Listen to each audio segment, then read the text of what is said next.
Hello, this is Billy Core from the Nostalgia Mall. I'm back after a 2 week break. I just needed to take a short break, but I'm back now with regular videos. And today we're going to be taking a look at this. This is a recent thrift store find. This is the Backpack CD Rewriter. And this is something that I found at a Value Village down near Charlotte about, I'd say a week and a half ago on the way to Southeast Game Exchange down in Greenville, South Carolina. Computer Kid 1416 accompanied me to that. I was hoping for a few more old computer-related things at that show, but I did manage to come home with several ISA sound cards, so hey, that was worth the 3-hour drive, so I'm not complaining. But anyway, back to this drive. I've been after something kind of like this for a while. I've heard all kinds of good things about these backpack CD-ROMs, and I've been wanting one, but never imagined I'd get one that writes CDs. And what's interesting about this is that it's a CD writer that runs on parallel. I've never seen that before, which I'm sure was quite prominent, but I just didn't know about it at the time. Main reason I bought this is if I ever have a computer or a laptop that just cannot take that has no space for a CD-ROM whatsoever, especially old laptops. Like my Packard Bell Statesman would work well with this. It has DOS drivers, and I'd love to test it with it, but I don't know where I put the power brick for it, so we'll have to do that another day. Right now we'll be using it on my Pentium 3 98 PC. And we'll take another tour of it. Have your, you can daisy chain it to a printer, of course. There's the parallel connection. Has a proprietary power connection. Almost looks like an S-video jack, but it's not. Thankfully, I did find the power adapter for it in a pile of cables at that same Value Village. Has your CD audio output there, just a 3.5 jack. And it even has USB, which I tried to get working last week, but I just couldn't find the drivers for it for some reason.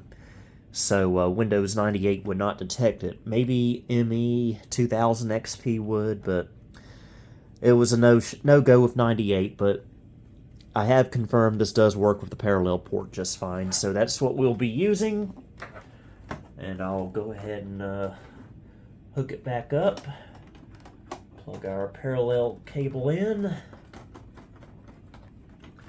Now this computer already has a built-in DVD drive, so having this on here is kind of unnecessary, but there went one of my cassette tapes, but having it here to test on it is still nice. There we go. Now I got power, and we can go ahead and eject it.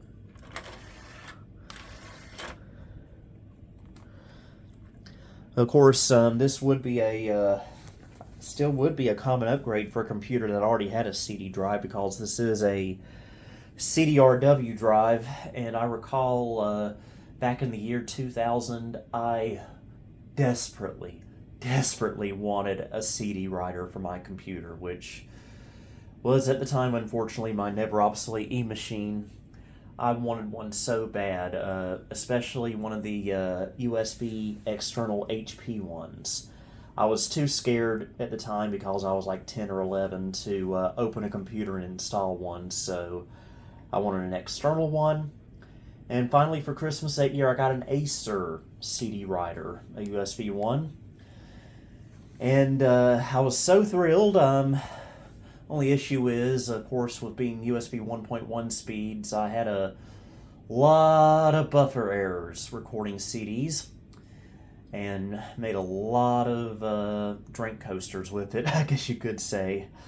But I didn't really have that drive long. Eventually, just a few months later, actually, I got that gateway with that terrible, terrible gateway that was so unreliable. But it did have a built-in CD-RW drive through IDE, and it ran a lot better. So, anyway, let's go ahead and turn the computer on. And let's play around with this drive and see what it can do. Okay, let's open up my computer and we will see that we have 3 CD-ROM drives. This one's the built-in one. This one is my virtual CD drive via Demon Tools. And this one's the backpack. And so, what I think we'll do to test this, we'll turn my main computer monitor on here. I have a stopwatch on this screen here, for courtesy of Google. And we're going to do a comparison of copy speeds. We're going to copy this CD of 3D Ultra Pinball over to the C drive. First, we'll start with the built-in CD-ROM drive running off IDE, and we will do a test and see how long it takes. Then we'll try it on the backpack and see how long that one takes. No, I don't want to install. So we'll open. Copy. And we'll make a folder here. We'll just call it new folder. Who cares? And I'll hit the start button as soon as I hit Control V over here.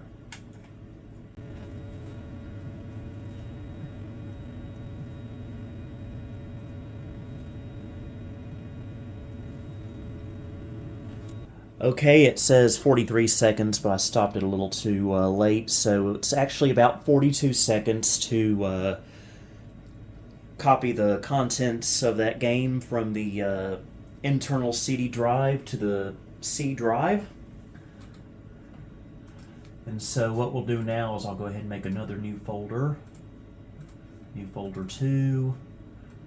We will remove this from the CD drive in the computer, and we will take it over here to the backpack. Now this is probably going to be a bit slower since we're running off of a parallel port, and I've never used a CD drive off of a parallel port, much less a CD-RW drive. So yeah, I'm curious to see how this will turn out. So same thing, we'll copy it over to the C drive here in new folder 2, and we will time it and see how long it takes.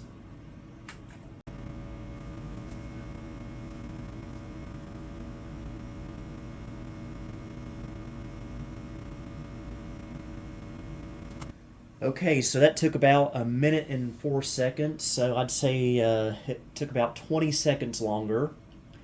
And that was, I forgot to see how many megabytes that was. That was about 448 megabytes, so standard size for a CD back in the 90s. So not the slowest file transfer speeds I've seen, but definitely not the fastest either. But if you're in a pinch and you need a CD drive for a computer that can't take one, this is not a bad option. Okay, you know we gotta try this. Let's see if we can burn a CD with this baby. Got a blank CDR right here.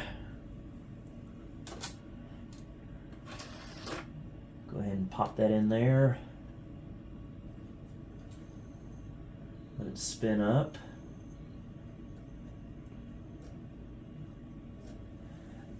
And while it's doing that, we will load up, oh, it started automatically. This is Roxio Easy CD Creator 5 Basic. This is the CD recording software I remember oh so well from my 2001 Gateway and my Dell Dimension 2350. It shipped with this copy of Easy CD Creator 5 Basic, and I did a lot of CD recording with that back in the day. I got a lot of miles out of this program, downloading and recording songs from totally legitimate resources. We'll just leave it at that. But I think today we'll do a data CD, and we're just going to throw some random files on here.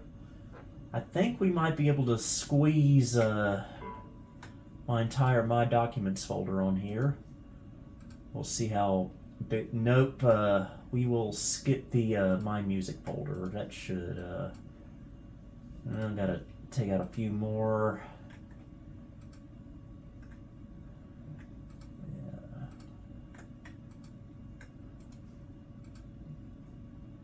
885, not quite. You know what? We'll just do the Carolina Circle Mall folder. How about? Nope, that's a little too big. So let's do everything but music and Carolina Circle Mall. 154 megabytes. That's decent enough.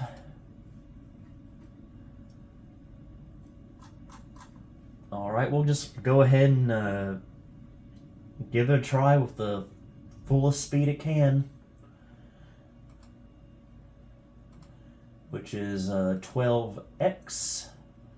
Buffer underrun prevention. I remember that didn't always work, but hey, we'll give it a try anyway. So let's let her rip. All right, looks like it's writing. I tell you, this was such an exciting thing back in the day. For all you youngins out there, y'all take this for granted, but we did not have a CD writer until the end of the year 2000. First time I ever heard about them was in 1998, I believe it was, when my aunt first told me about them. I thought it was so amazing, and I thought that the CD-ROM drive on our Packard Bell 822 might be able to pull that off. So what I did was I took my CD of The Incredible Machine and just tried to drag and drop files to it, thinking it would work, and of course it didn't. Easy CD Creator has detected that there were errors during the recording, or that there were errors on your new CD. What were the errors? Track writer error, CD read failed. Looks like everything recorded though, so let's put it in the IDE drive down here and see if it shows up.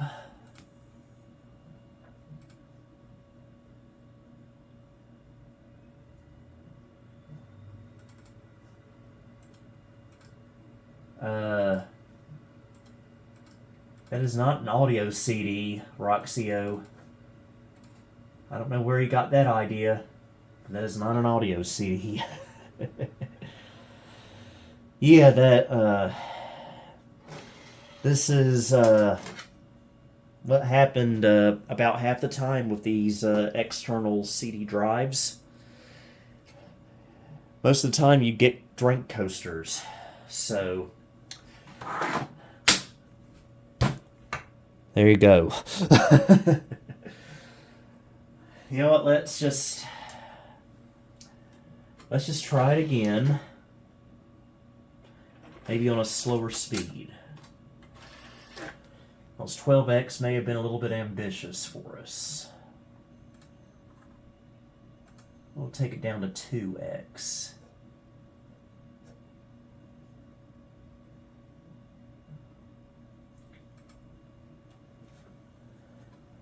Sometimes this would help the cause a little bit. But of course this will probably take a bit longer. Okay, I think we're about done. Stuck at 7 seconds remaining though.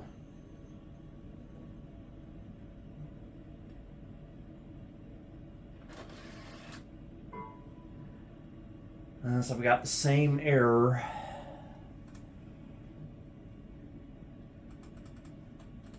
Yeah, I don't know what's up with that, and this always, this was always not a good thing back in the day, because nowadays you can get a pack of 100 blank CDRs for $10, but now, if not less, but back then in the early 2000s when these things were first hitting the market, just a pack of like 5 or 10 was just outrageously expensive. So if you wound up getting errors on these, you were out a few dollars. Another drink coaster. Oh well. Wasn't too surprised that this didn't work out, but I didn't buy this for recording CDs. I've got a much newer computer with a Blu-ray drive that can record these much more reliably. I bought this mainly for, like I said, computers that can't take a CD-ROM drive like that Packard-Bell Statesman 486 laptop I've got. So that's well, I'm glad I have it, and I'm glad that the CD reading portion of it at least works. So, good job, Backpack. Glad I got you. So, hope you enjoyed this video. Until next time, this is Billy Core, signing off. Thank you for visiting the Nostalgia Mall. If you liked what you saw, please like, subscribe, and follow me on Facebook, Twitter, and Instagram. You may also support me on Patreon if you would like. Until next time, this is Billy Core, signing off.